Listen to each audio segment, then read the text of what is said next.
Hi guys, my name is Joan Gumba. Welcome to Free Key Table. I'm joined by Kwa Elonge and Yana Jr. But we also have the first ever guest on the table. It's the almighty Jules Nya. I mean, if you've never heard that name, they must have heard Mumak Records sometime and heard of he's managing Nabila right now. So he's got lots of things to tell us. But we are going to be starting with the Anglophone Crisis. The hashtag End Anglophone Crisis has been trending on Cameroon social media for weeks, and that is coming after 7 children were killed in Kumba on October 24th by unidentified gunmen. So we are here to discuss the involvement of celebrities to try and find some kind of solution to this crisis that has lasted 4 years with hundreds of people dead, properties lost, and thousands displaced. So guys, welcome. Welcome. You look amazing, amazing. So epic moment. We got the first guest in the house. First ever. Someone I respect so much. Jules, nice to have you here. My pleasure. It's a pleasure being amongst you guys. And like I was saying a while ago, I've always wished to be part of this crew. Because I'm a lover of critical thinking. I'm an out-of-the-box person. so basically, I follow you guys on a regular basis, and I love what you guys are doing. Oh, thank you so much. So Kwa is a political analyst and he works with the government for 10 years now. He's been following this crisis since perhaps the beginning of it. We would probably want to start with finding out what the Anglophone crisis is, but we have, I think, all of us have been following this and know what the crisis is about. But this new turn to it, End Anglophone Crisis, now we have celebrities 100% involved with it. What made them to change their mind now? Now, basically, I would say for the past years, they've been involved, but I think on an individual level, not on a collective level. Mm-hmm. Yes, individually, they say alone you can go far, you can go fast, but together you can go farther. Mm-hmm. So the Kumba massacre actually was like a wake-up call to each and every one of us, especially I wouldn't say even the Francophones, because I live in Douala and I know how most of them covered the Anglophone crisis. When that happened, all of them suddenly woke up from their slumber.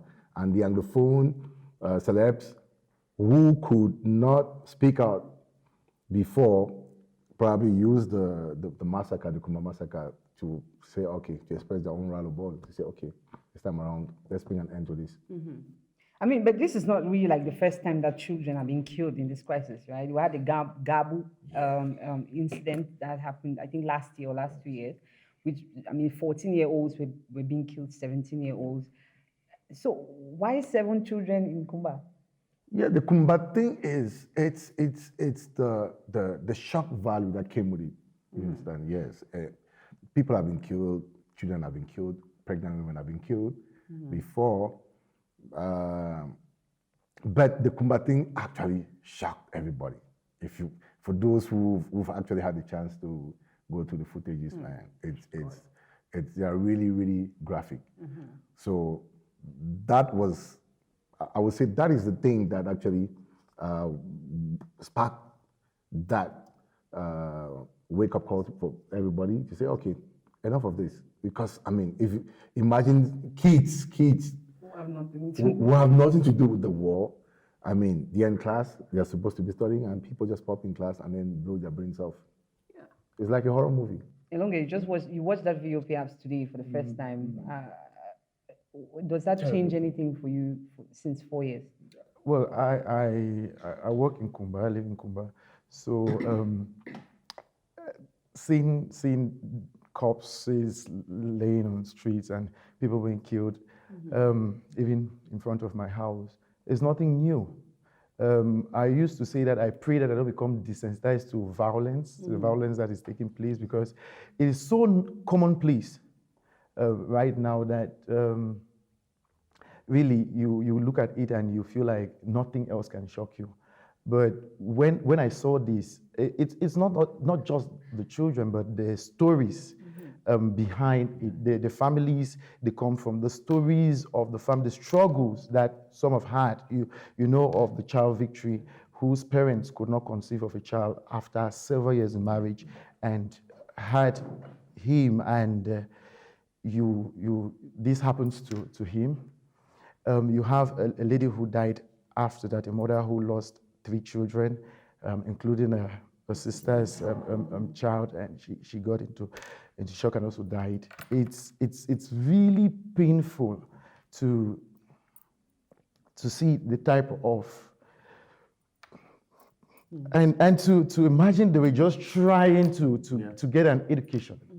You know, to imagine that they were just trying to get an education. I think this stopped being something one could even make political, because they did not do anything.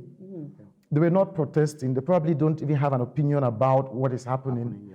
And this happens to them. Really, it's...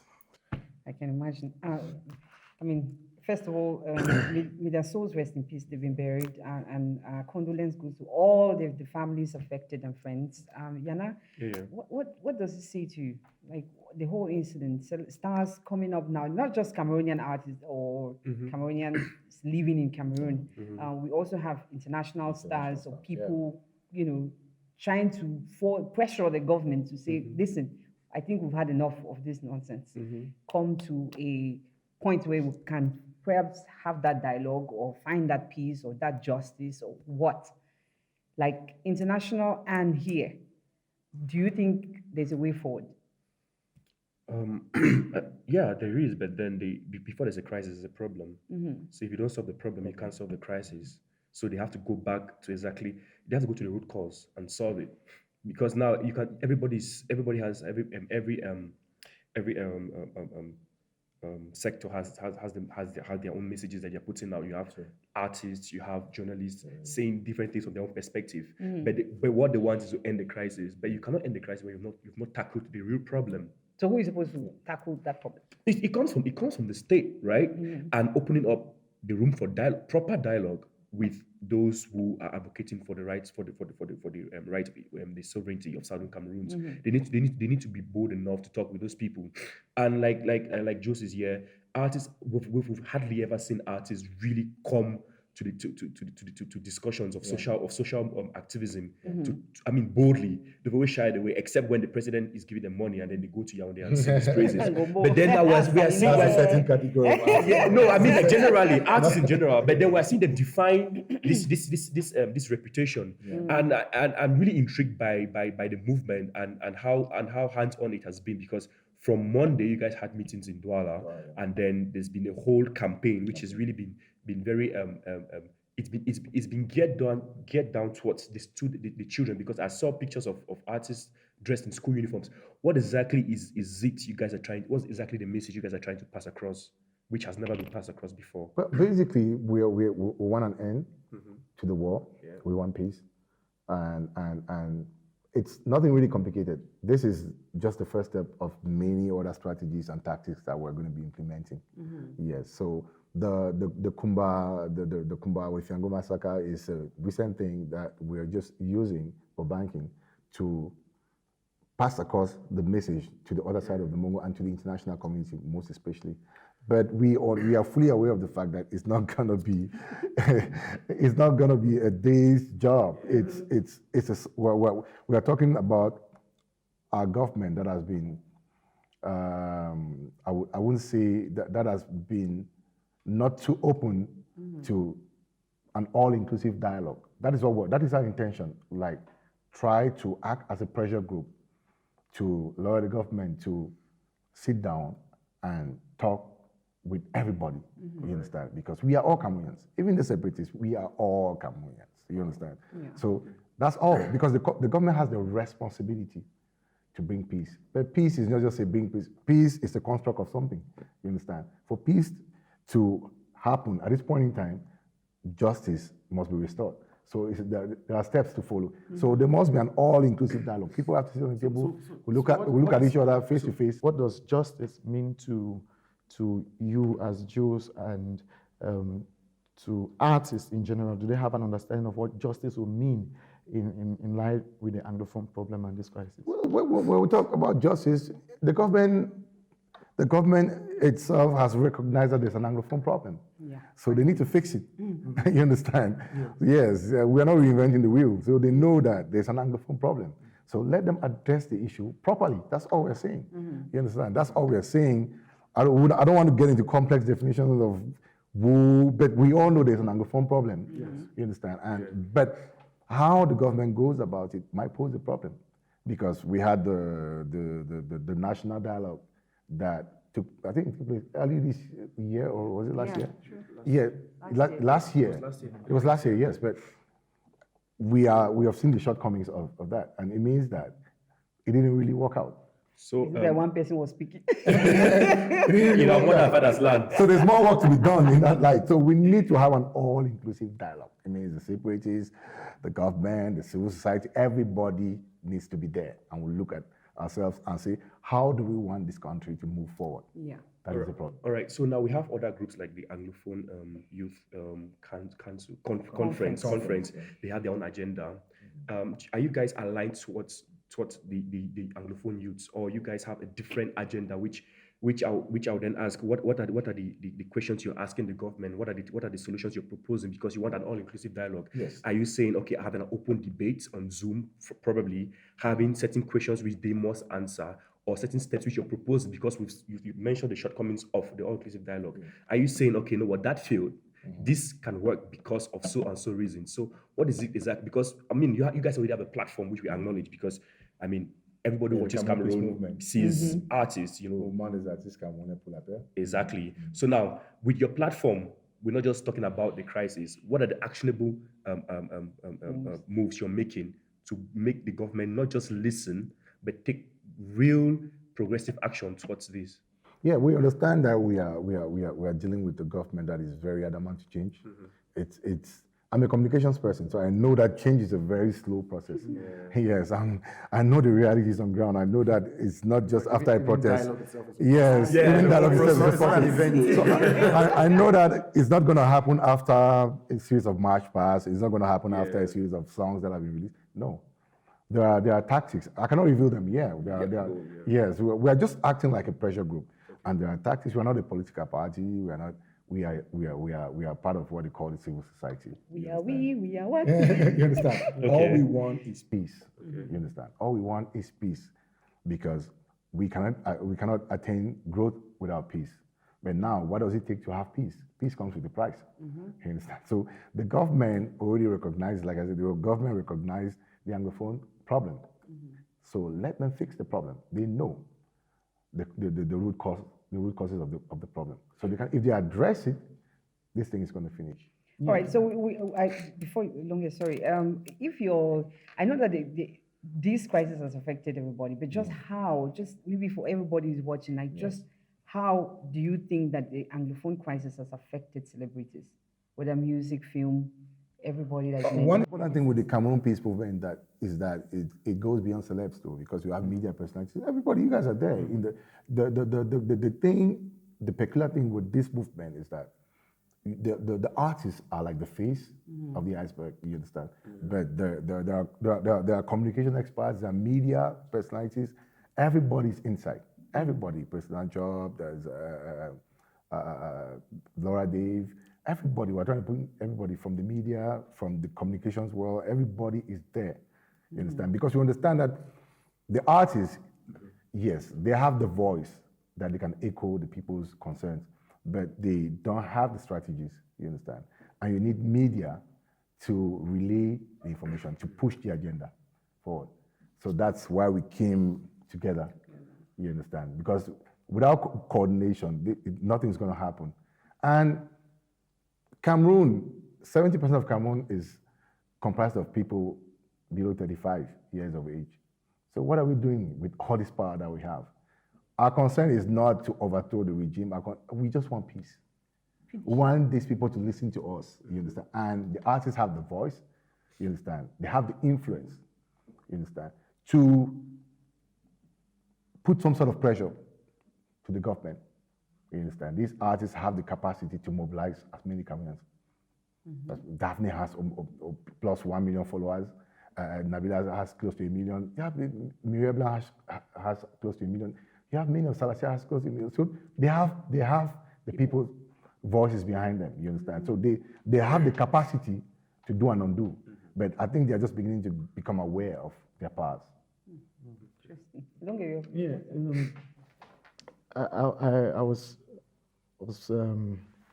partaking in a Ghanaian TV debate on the end Cameroon crisis and also the yes and Anglophone crisis and the role that celebrity could play, especially on the backdrop of the NSAS campaign, and a persistent talking point that came up was the government is always called upon to take the initiative. The proposals, I think I even got from political leaders like Kawala and others who said, you could demilitarize the Southwest, call for a ceasefire and all of this. But do you also think, I have not heard the part of placing the onus on separatists, and do you think that they have a responsibility in all of this? They do have a responsibility. You understand? We're saying because the government is the only legit body that we have to address. If we have to talk about the separatists, who are we going to face when we're talking? It's a faceless demagogue. We don't know who we're talking to exactly. They have different factions and all that, but the government, we know, we can clearly identify the people behind the government. So, but you see, recently... So they have their own part of the responsibility. Yes. They have their own part of responsibility. Yeah. Yes. We are calling on every party, every belligerent party involved in this crisis to put down their arms and have an all-inclusive dialogue. That's what we're saying. But now, that can only happen if the government is open enough. Yeah. Because they are the only ones that we have empowered to defend our interests. In terms of protecting artists, we've seen leaders, at least the ones who masquerade as separatist leaders like Tapang Ivo, make very incendiary statements, threats, and the type of fatwa-style threats that he made towards certain artists, retracted and then left Stanley Eno as a lone man standing there.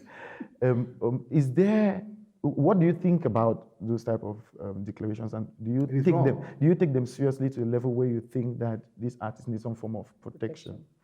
It is wrong. Personally, what I'm about to say, I'm a communications person, so Tapang does a lot of propaganda, you understand? He's a propaganda master, he does it, you understand? But I don't know how much control he has on the terrain. I don't really know how much control he has.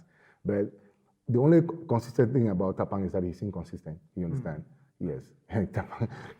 He says one thing in the morning, you understand, in the evening he says another thing. So I just feel like he's more of a propaganda guy, and the artists have suffered a lot. These same guys that they are hitting, these are the guys that have proposed the Anglophone culture to the rest of the world. The Anglophone culture in Cameroon, they've imposed our agenda as Anglophones in Cameroon. Yeah. If they respect Cameroonian urban music today, I would say 80-90% of the top acts are Anglophones. Yeah. From music producers to managers to artists themselves, the top acts are Anglophones. Most of them are Anglophones, you understand? It means that these are people that are proudly Anglophones, that are flaunting it all over the place. So why are you trying to hit on them? How much, all of us know, we know the system that we are actually evolving in. And I will say this again. Most of us that stayed back in Cameroon, I'm not saying that we are more patriotic than others, but we believe in the Cameroonian dream. Because we too will have the chance to live and go abroad like Tapang and Co. But we didn't do that. Because we're trying to build something here. So you cannot wake up one morning and say, hey, Magasco, hey, Stanley, hey. No, it doesn't work like that. Because these are guys that have really proudly, someone like Magas is always saying, Bamenda boy, Ambe. Yes. So they are selling the Anglophone brand.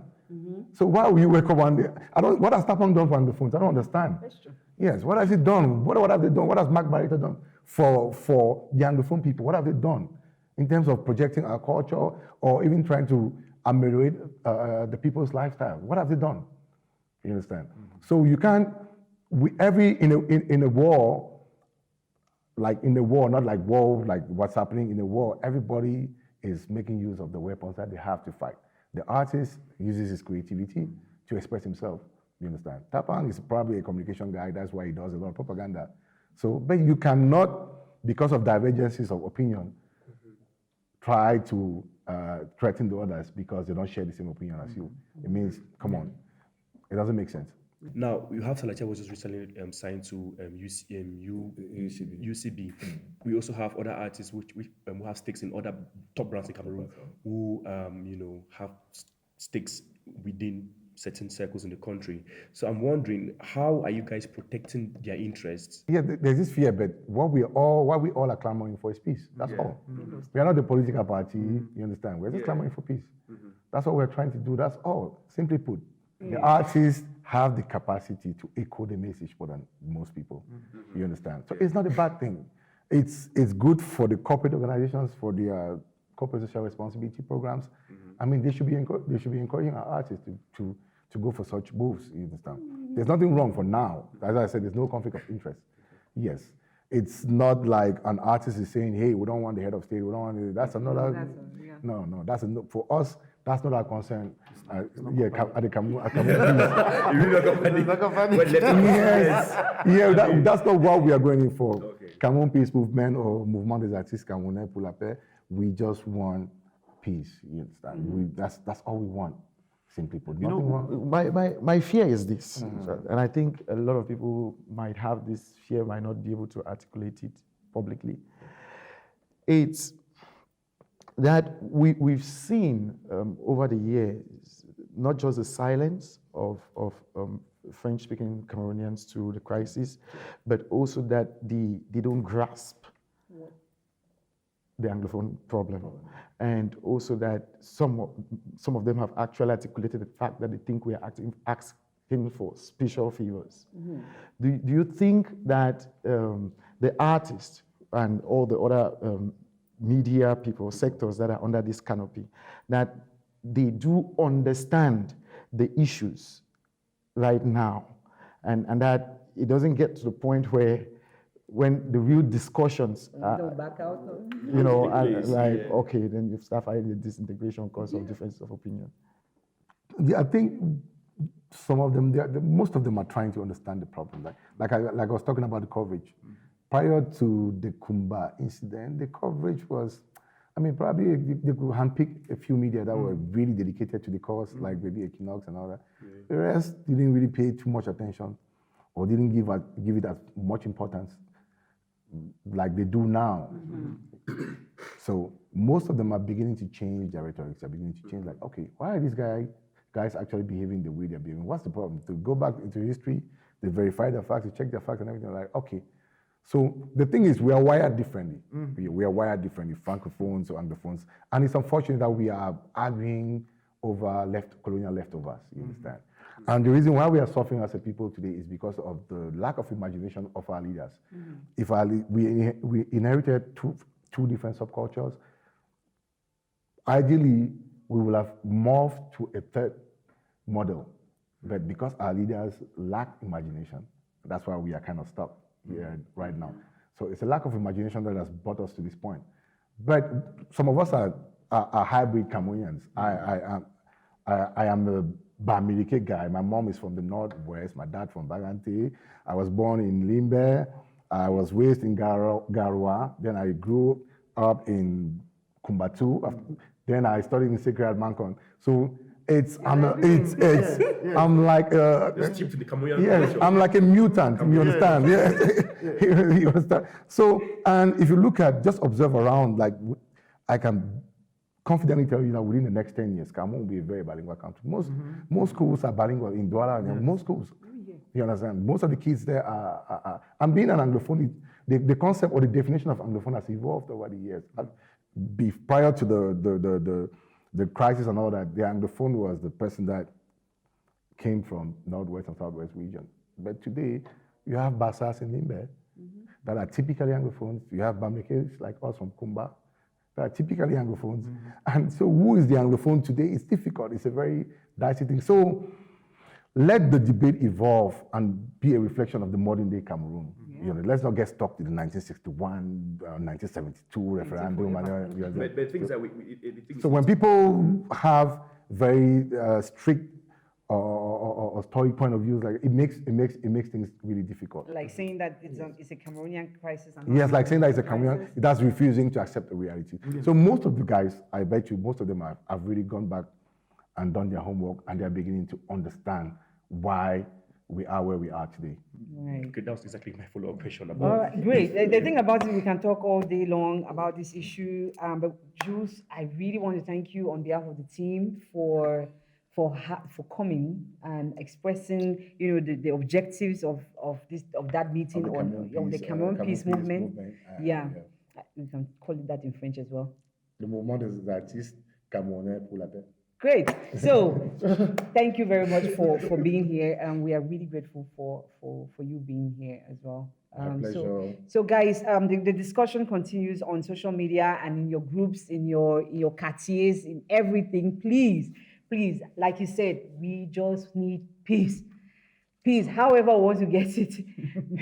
We'll use everything that we have without killing anyone anyway, but we just need peace. So if you think that the movement has some kind of authenticity, it makes sense to you, it doesn't make sense to you, please join the movement and drop your comment right down there on our YouTube channel. Thank you very much for watching. We will continue to cover Freaky Table with Yana, Kor, myself, and Jules. For now, it's a goodbye.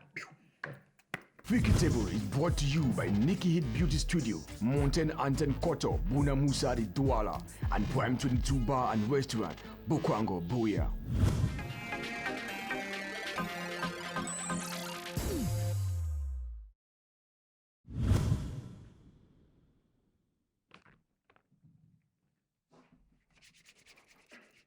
Hey guys, I came around, these guys are not, so I used the opportunity to be on TV, to be on camera. Hey, wow, nice. But hey, don't forget something. My name is MC Dibenja, and I'm Biggie 237 ex-housemate. You know what that means, right? Before I go, I'm coming soon. Before I go, please don't forget to like their Facebook page, and on Instagram, follow them, Freaky Table, and don't forget to subscribe to the YouTube channel, DcodedTV Show on YouTube. And hey, before I go, don't forget, my show is coming up, Dibenja Challenges. Make sure you follow us. Yeah, nice content. Sit down, sit back down. Sit down, it's okay. To get hard, you can't sit down for my chair. Una own show, una don't give me microphone. For 3 days. About 1 week. You are using camcorder here. I was just helping. Helping what? Come back. Help me 237. Leave this place. Go to Paco.